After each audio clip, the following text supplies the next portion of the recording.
Hello, GEMA members. Welcome to our next installment of GEMA Talks. I am thrilled here to introduce Gordon Bobb. Gordon, welcome and great to have you with us.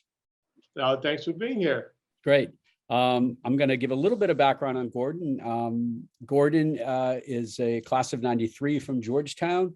He has had just a terrific career in Hollywood and has become one of the most prominent attorneys representing talent in Hollywood. That can be actors, actresses, directors, writers, producers, and he'll talk a lot about that today. But I'm really excited to have him explain how he has built that practice over a 20 plus year period and to become someone who's working right in the thick and middle of this incredible golden age of content that we're in.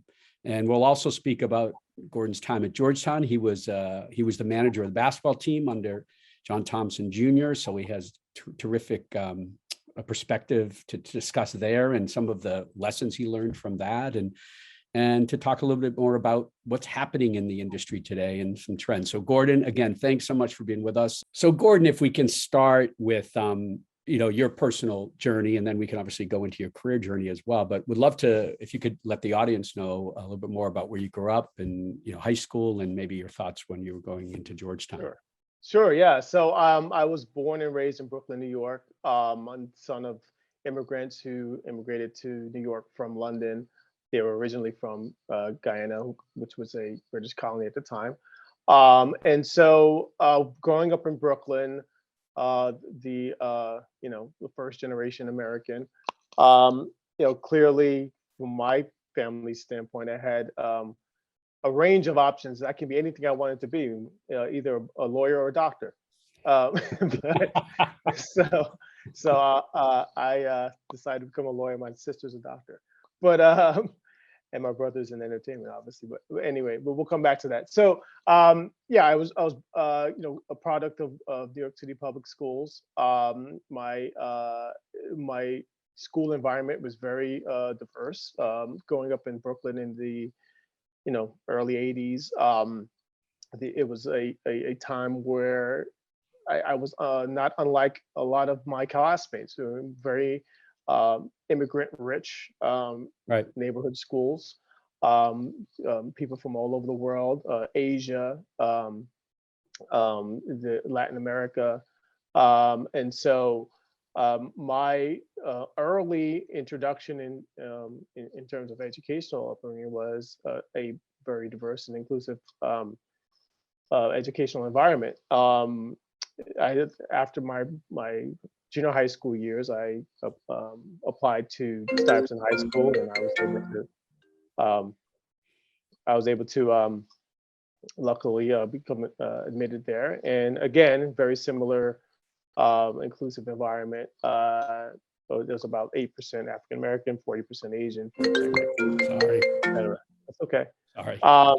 So that was always kind of my my worldview, and kind of what I felt was the norm for me. And in terms of my entertainment, my introduction to entertainment, it was as a consumer, just like any kid in the 80s. And my brother and I would consume all those movies that I think everyone else was consuming at the time.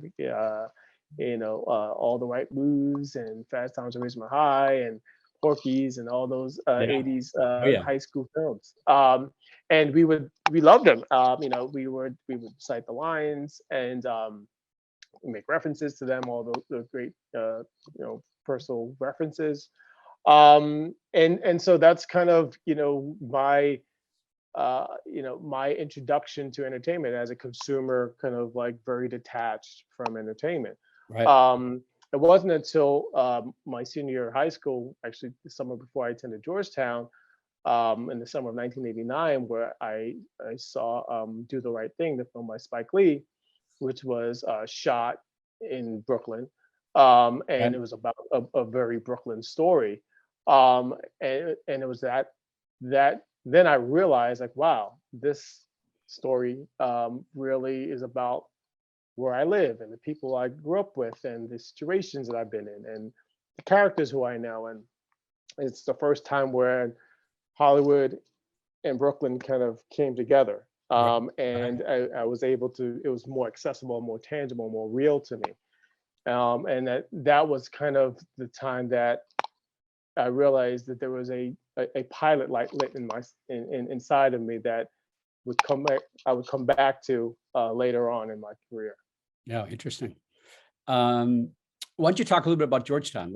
How much did you know about it? What made you apply there and want to go there? Right.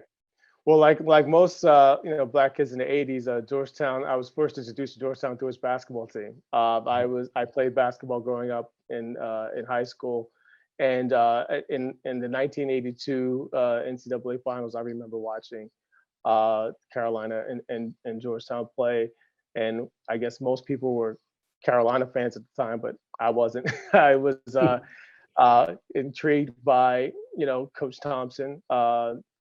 John Thompson Jr. And the basketball team, because like most Black kids at that time, you hadn't seen a team like that or seen a coach like that. And it very much became a source of pride in the way that that Georgetown played and Coach Thompson handled himself. And so from that point on, that was my first introduction to Georgetown. It wasn't until later that I, researched and became interested in Georgetown as an institution. Actually, my second cousin, who is still in the administration of Georgetown, Rosemary Kilkenny Dow, she was kind of like my first introduction to the university. Okay. Mm-hmm. And so when I was in high school and pursuing, kind of looking at schools that had programs that appealed to me, Georgetown was number one on the list, mainly because I was a political science major. And I knew that, in high school, that was kind of what I wanted to pursue in college. So that's kind of where Georgetown rose to the top of the list. Right. And when you got to Georgetown, what was your experiences like there? Talk a little bit about what it was like at Georgetown for you. Well, it was an amazing experience. And I will say there were a couple of moments that kind of stand out to me and experiences that stand out to me. One of which I think I had shared with you earlier was when I was deciding whether to attend Georgetown. I attended what at the time was called Minority Student Weekend, and which was hosted by the Center for Minority Student Affairs. I think it's called something else now, Equity Affairs, Anyway, it's a weekend for admitted students on the Hilltop, and it was a blast. Had fun. And it was a bit of a bait and switch though, because it made it seem like Georgetown was this party school that every weekend was a party, and no one went to class, and it was just one big free for all, which interested me as a 17-year-old. But what it really did solidify in my mind though is that it was a community, and I felt seen, I felt supported. And I felt embraced, and so once I left that weekend, there was no question in my mind that I was going to attend Georgetown, and that kind of bore itself out. I actually met my best friend in life the first day of Georgetown. Oh, wow. Malcolm D. Lee, who's also a director, very well-known director in his own right, and a client of mine. Yes. Was assigned to me as my kind of student mentor by CMSA. And so the first day of when I was moving in, he was there to kind of be my big brother. And then our relationship developed from that day. That's great. So Georgetown, in terms of what it means to me, I think all the Jesuit values, in terms of service, in terms of being of service to something beyond yourself. Yes. Is something that I very much embrace and kind of brought that into my career, obviously, and having the opportunity to be a manager of the basketball team under Coach Thompson very much shaped who I am as a person in terms of being prepared, and you know, the importance of preparation, of being on time, punctual, like all the lessons learned Yeah. from being with a Division One basketball program at that time, and also just his sage advice, um, you know, basically shaped my career. There was a time when I was considering, when I had been admitted to law school, and I asked, well, actually, he asked me, Coach Thompson asked me what I was going to do with my law degree. Yeah. And at the time, I thought I wanted to be an agent of basketball, you know, a sports agent, because obviously, you know, law and sports and bring them together, and Yeah. two of my passions. And you know, he gave me some very wise words of advice at the time, and he said, you know, that I should use my law degree for something bigger. And again, going back to the Jesuit values, like, you know, be of service. And so that's kind of what kind of flipped me back to that uh, pilot, that Yeah. light that was inside of me about Yeah. being a talent lawyer. Yeah. So when you graduated Georgetown, you went to law school at Columbia, correct? Yep, that's correct. Yeah. And you, um, was it, it's sort of the traditional thing where you went into corporate law as like your Right. first job? Yeah, exactly. Yeah. But to be honest, you know, the decision to go to Columbia was a very deliberate one, and kind of goes back to the media and entertainment, because I chose Columbia, one, because it's in New York, but and two, I think at the time was like the fifth best law school in the country. But more importantly, it has probably the most renowned center for law and the arts. And it's actually called the Kernigan Center for, I All right. think, the law and the arts at this point. But I sought that out because I wanted to pursue a career in law and the arts. So I kind of dove headfirst into any and everything I could, any course I could take Yeah. in that field. And so that's kind of what led me to Columbia. But as you mentioned, you know, in the mid '90s, Wall Street came calling to those top schools, and I took a little detour to one of those big Wall Street law firms. And was there a moment in one of the big law firms there where you said, Yeah, I got to do entertainment, like this is, yeah, yeah. It quickly it became apparent to me that I needed to feel connected to my work, and I needed to feel that I was actively participating in a bigger endeavor. Again, going back to, you know, the Jesuit teachings, is like, you know, okay, what are you doing to kind of make a difference? What are you doing that's it's going to have an impact? So rather than, you know, representing banks and making banks more money, which anybody could do, I decided that I wanted to be that person who is an advocate for those artists whose voices aren't being heard, and whose stories aren't being told. And you know, there shouldn't just be one Spike Lee. There should be, you know, 100 Spike Lees. yeah. So that was my kind of realization at that time, and when I made the decision to move to LA. So you upped and left New York, the Yep. comforts of New York, and went to Los Angeles, and how did your career grow from Yeah. there? What were some Right. key inflection points there? Well, it was I gave myself 2 years. I said, I'm going to give myself 2 years. At that point, I was 2 years out of law school. I said, I'm going to give myself 2 years to figure this out. Yeah. So I just, you know, jumped in, you know, and tried to meet as many people as I could. Um, Again, it actually came back to my Georgetown network that actually landed me where I am today. That's because Malcolm Lee, who at the time was just my friend, not my client, was represented by Nina Shaw, who is now my partner, my law partner. And he had mentioned to her that his best friend wanted to get into entertainment law, and you know, he's this great guy, he's got all these credentials. And so when she had an opening for a position, she asked me if I, knew anybody who would be interested, and I said, "Sure, I'm interested." And she basically hired me.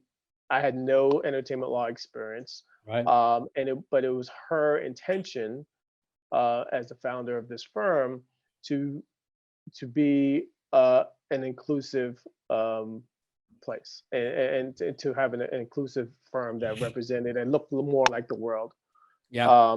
that we know versus the world that had existed. And so she made it her mission to hire me and train me, and kind of and had that foresight to do that. So I owe a lot of, well, I owe my career both to Georgetown and to Columbia, because he's actually also a Columbia Law School grad. Oh, wow. And that's kind of how that came together.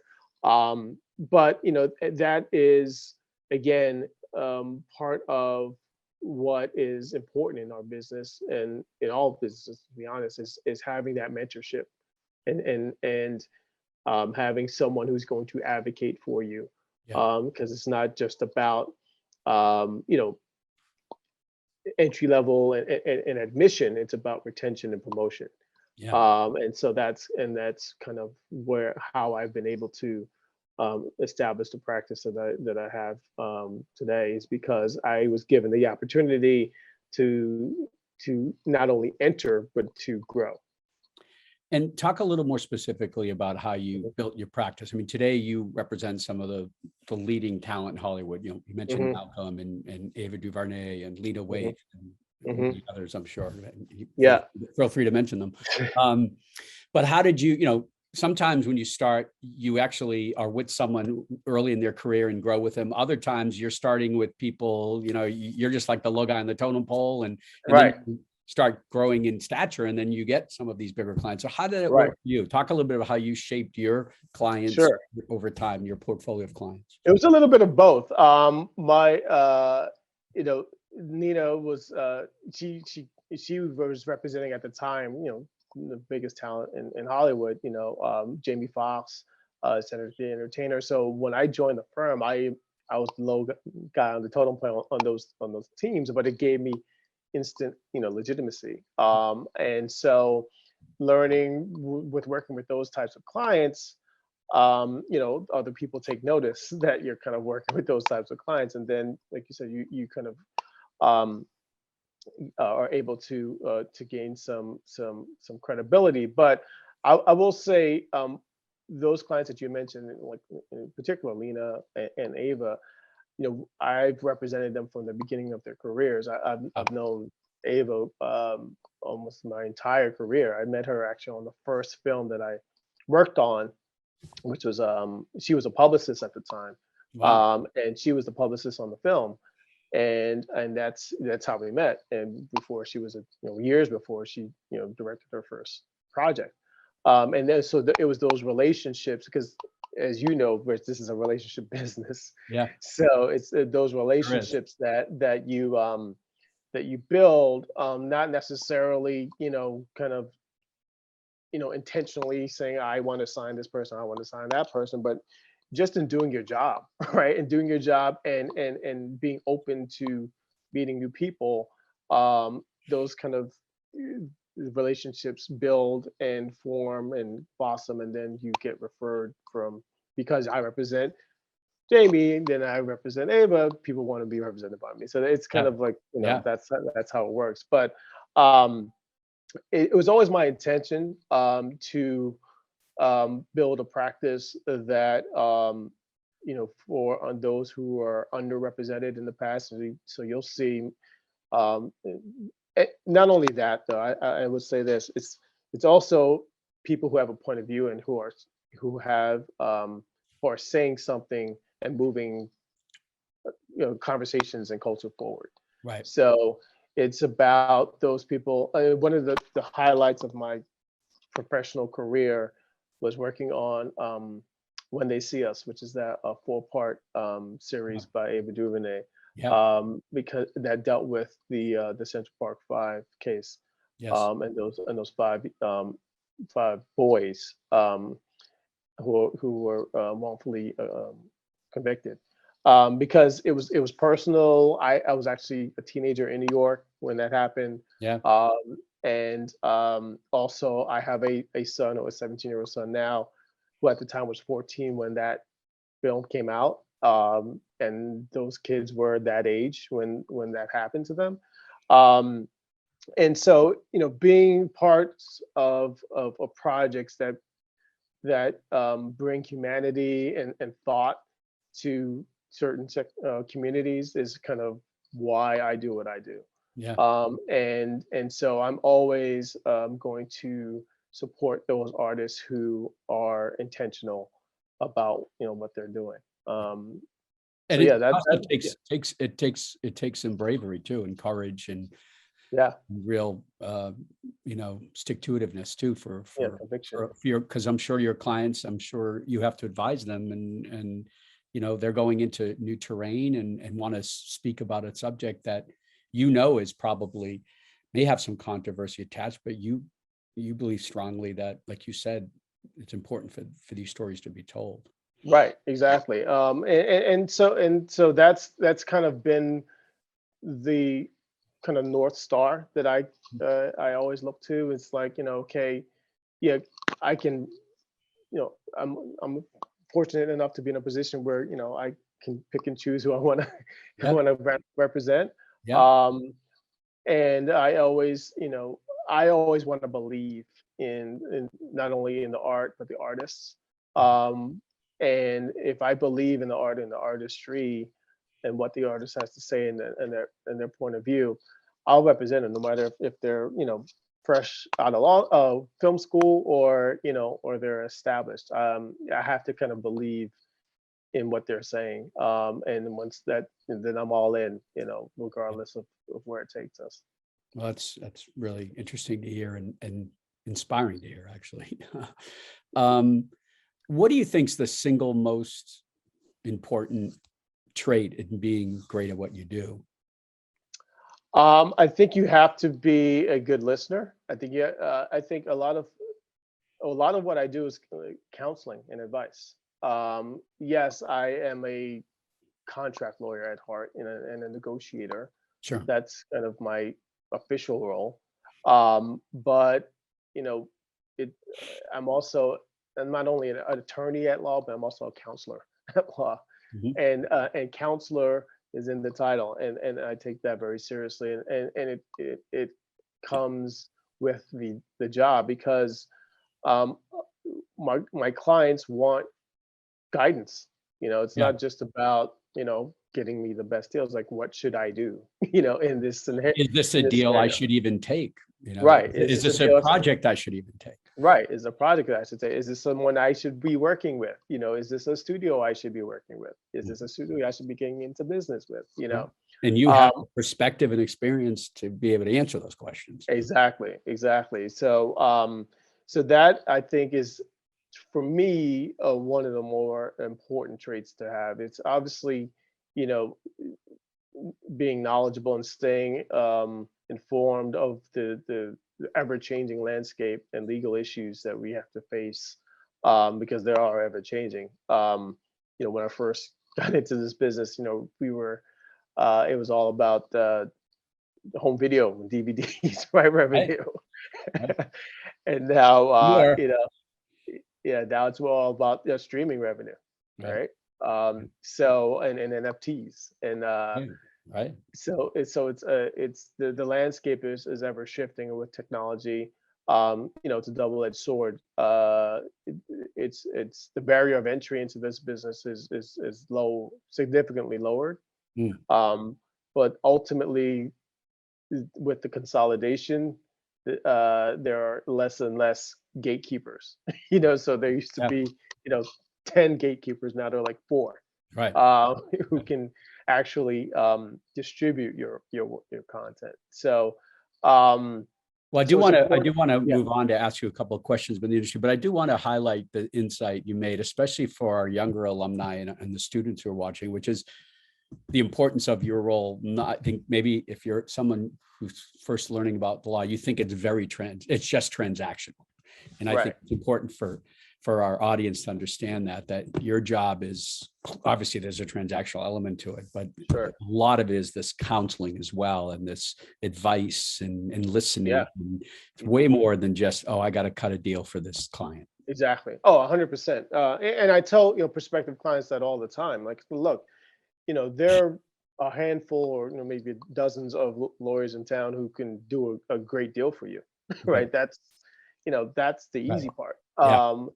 But it's really the attorney-client relationship is a personal, relationship, and it's one that's bound by, a code of ethics and confidentiality. So it's really important that the person who you entrust as your attorney, you really believe that one understands you as a person and an artist, because if they don't understand who you are and what you're trying to say, then they can't really advocate on your behalf effectively.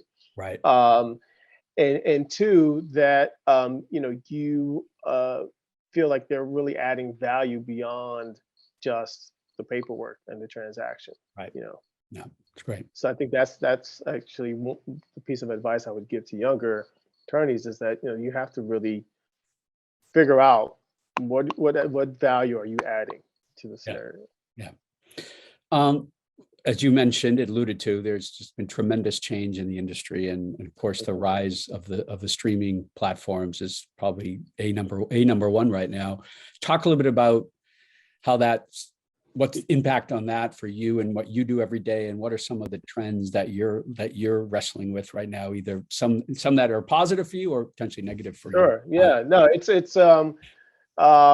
like I alluded to before, I've been in this business long enough to see the cycles of it. And so we're in a cycle of consolidation, massive consolidation right now, where the means of production and distribution and vertical integration is Amazon just closed their MGM deal. Right, MGM deal, Discovery, Discovery, Time Warner, and as we know, a few years ago, Disney took over Fox and ABC, and so there are probably 4 or 5 now, places that really control the means of distribution, and/or production. So, but there's also, tons of streaming platforms that didn't exist 3 years ago. Yeah, the amount of content being created now is just correct. Right. So here is the dilemma. So we've got, as a representative of content creators, it's great because my clients are working, and because there's not enough content out there. And so content, we say in my business, content is king. So if you're on the side that creates content, you're always going to be, in the driver's seat. And even more, and you represent these people, ideas are king, right? Right. You represent a piece of town has an amazing new piece of a new idea that could become a piece of IP. It's huge. Exactly. The problem is that with these, the more traditional, and let's start with television. In television, there used to be, obviously a few networks, 4 or 5 networks, major broadcast networks, and some premium cable networks. And you got a television show on a network television, broadcast television show, you get 22 episodes a season, and then 5 years in, you get syndication, and it was great. Everyone's making money hand over fist. Now, the orders are probably 10 to 13 in a season. The studios are now cutting out the ability for the content creators, the creators and the actors to participate in profits to the extent that they used to. And so this idea of selling shows in reruns, and it's really going away. Netflix wants the show forever. They don't want it to go to anybody else, so they want it to go forever. So now you have these basically stratified ecosystems. So if you're producing a show for Amazon, it's only going to be on Amazon. If you're producing a show for Warner's, it's only going to be on HBO Max. So you've got these fiefdoms, if you, for lack of a better word. And so, and there's hasn't been, at least to date, a lot of any kind of future sharing of content between them. So so basically my clients now what we have to figure out for our clients is how they're going to participate fairly in the content that they're creating, because the model now is for these streaming services to get subscribers. So they want content that's going to drive subscriptions. Right. And it doesn't really matter to them kind of what the show does in particular, as long as it drives content subscribers. Yeah, and retention. Right, and so that's the challenge on the television side. On the feature motion picture side, again, we're challenged with windows. Well, one, films not even going into the theaters anymore. They're just going on these streaming services. So there's no big box office hits, or I shouldn't say there are no, but they're only reserved for Marvel movies or DC movies or these tentpole events. Yeah. And the middle class of filmmakers, who used to be able to make a film in the $30 to $50 million range, those films are becoming less and less, or being relegated to moving to a streamer. Streaming services. So so I think those are the main issues that we're dealing with right now. Is how do we make sure our clients are fairly compensated in this changing landscape? For most of our clients, especially on the television side, it's actually not. Well, to say this, for our television writer producers, it's not that bad, because they're actually going to see in this new model profits beyond their initial compensation, guaranteed compensation. Right. For the actors, however, it's a little bit more difficult in the sense that they are producing less television episodes, but the studios still require as much exclusivity as they were getting before. So actors, rather than doing 22 episodes, are getting paid for 22. They're only getting paid for 10, and they still can't go out. And let me guess, they're not doubling their payment. So. No, exactly. They're doing half as many episodes. No, they're not doubling their payment. So that's the challenge that we're facing, and we're trying to figure it out, and the guilds are trying to figure it out on their behalf as well. So before we say goodbye, would love to know if there's any upcoming projects that any of your clients will be seeing in the theaters or on television or streamers that you'd like to talk about, just for our audience to know. Sure. Well, one of the projects that's as part of the, I guess is this a trilogy? Yeah, I guess this will be the trilogy. The Best Man, which is the Malcolm Lee. Yeah. And by the way, I was the best man at his wedding. So, but it's not autobiographical, so don't read anything into that. All right. I'm glad you added that up. Yeah. But no, speaking of streaming services, he's going to be shooting it right now, what's called the final chapter of the Best Man series. And it's going to be a limited series on Peacock. Coming out. But it's going to be a series, you said. Yeah, it's a limited series. I think. Oh, great. Yeah, it's a limited series, so it's going to be, I think, 8 episodes. Oh, that's great. On Peacock. So that's look out for that. Those people who are fans of that cast of characters, they'll be back one more time. That's great. I'm also excited about Ava DuVernay's writing and directing and producing a film based on the book Cast, which was a bestseller last year, and so that'll be out on Netflix probably next year. Right. And so that's going to be highly anticipated. And look, I'm just excited to be involved in great content. I mean, they do say that this is the age of what is it? Is it the television age or the age Golden age or some super content, something like that, yeah. where there is a proliferate. I mean, there's great content all over. The problem is cutting through the noise, right? There's so much out there. Right. It's one having the time to actually consume it all and being able to True. find it.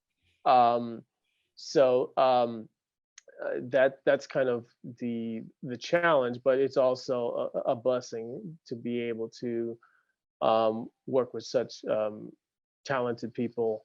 And I got to say, I mean, if looking 40 years ago, if you would have told me that I'd be sitting here speaking to you about what I do, and to be able to do exactly what I wanted to do, and I owe it all in large part to my time at Georgetown, and look, even meeting you, is through Georgetown, and this alliance, absolutely.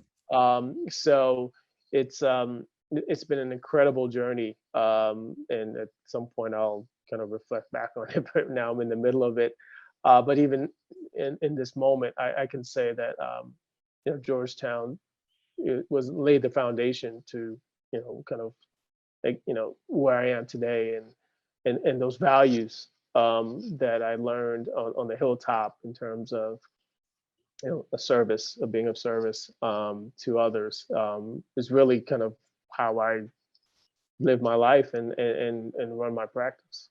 That's great. And I want to finish by saying, with all the amazing work and accomplishments, it was announced recently that you are now a named partner at the firm. So that's a pretty neat coming full circle moment. It's now Shaw Moonves, Tanaka, Finkelstein, Lezcano, Bob, and Ding. So that's right. Congratulations on that. That's a great accomplishment. And I thank you. I appreciate it, Rich. And again, thank you, Rich, for all that you've done over the two decades plus, and heading up GEMA, having the vision of GEMA. Thank you. It's been a great organization, and connecting Georgetown alum from all over the world, so thank you. I want to thank you because you joined our board, our advisory board, right at the beginning. You were supportive from the beginning. You've talked to countless students and have been a financial supporter in so many other ways. So thank you for all you've done to help the GEMA organization and Georgetown at large. And I know you're a big supporter of the university, and have really been have always gone back to the school and have gotten involved in many activities. So you're lucky to have you. Well, Hoya Saxa. All right, man. Thank you so much, Gordon.